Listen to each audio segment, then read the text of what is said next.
What up, kin folks? Do you want to know what a midlife crisis looks like? Well, welcome to Solo Quest, and today we're going to talk about utility bills in detail, along with the very secret topic at the very end of the video about commercial and residential area and which one you should choose. Alright, look, I'm a pretty dumb person. I don't really want to overcomplicate stuff by saying like, this is how much it costs per milliliter per month, yada yada yada. I'll give you the gross estimate of per person as an American that like to spend their time on the AC per month. And also, before we start, there's a difference between summer and winter season. During winter season, things are a bit more cheaper. During summer, things are a little bit more pricier. And as for gas and water, there's no fluctuation in between them. The only fluctuation happens for electricity, not gas and water. So let's start with electricity. If you're a typical Westerner just like me, like to spend the time under the AC just like the Coca-Cola bear, then you'll be spending around like 300 renminbi up to like 500 renminbi per summer. And also during winter, you're spending around like 200 up to 300 renminbi. For water bill, you're spending about around 200 per month or 300 tops, and that's me washing my clothes once every 2 days because I go out most of the time, and Shenzhen is goddamn hot. You're gonna be spinning that washing machine almost every day. Gas,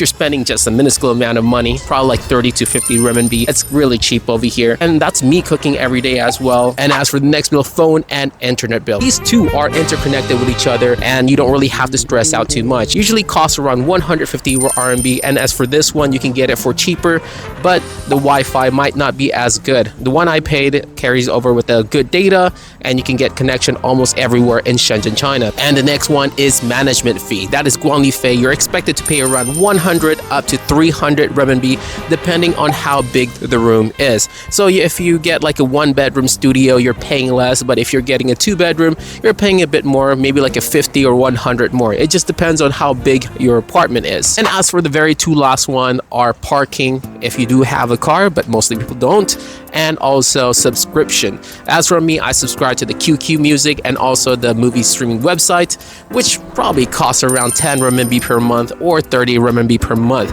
It just depends on you. You don't really have to, but it makes your life a lot more convenient. But yeah, that is mostly all you have to pay for bills. Now, on to the very last and secret topic, and that is commercial area versus residential area. What's the big difference and why you should care about it? To make things simple, commercial area just means there's a lot more businesses around the area, and residential area just means a lot more housing within that area. And the advantages of living in the commercial area is just there's a lot more transportation, a lot more food, a lot more things going on.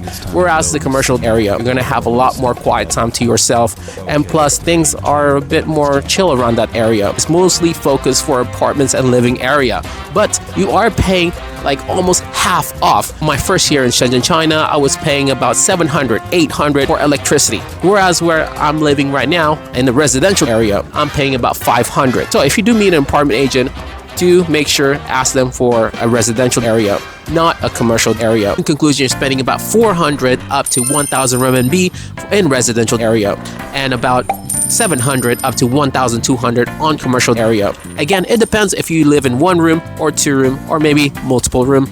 Your management fee might be higher, and also depends on the commercial or residential area, just because the utility fee is double the price. Alright, you can click on the playlist on the side over here. It'll help me and help you out into making your life in Shenzhen a lot more fun. Again, if you do have a friend in Shenzhen, share this to them as well. It'll help them assimilate to the life in China a lot more quicker and make life here a lot more enjoyable. This right here is a step-by-step on how to survive in Shenzhen. That's about it.